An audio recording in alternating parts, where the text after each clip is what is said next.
আজকে আমরা দাঁড়িয়ে এবং বসে প্রস্রাব করার মধ্যে পার্থক্য এবং সাইড এফেক্টস সম্পর্কে আলোচনা করব।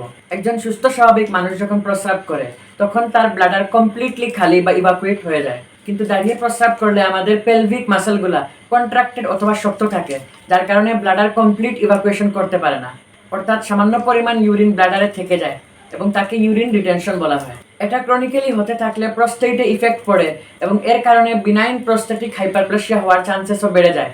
বিনাইন প্রস্টেটিক হাইপারপ্লেসিয়া পুরুষদের জন্য খুবই কমন একটি প্রবলেম এবং ওল্ড এজে এটা সব পুরুষেরই হয়ে থাকে। তাছাড়া ক্রনিক ইউরিন রিটেনশন কিডনি এবং ব্লাডারের জন্য হুমকি স্বরূপ।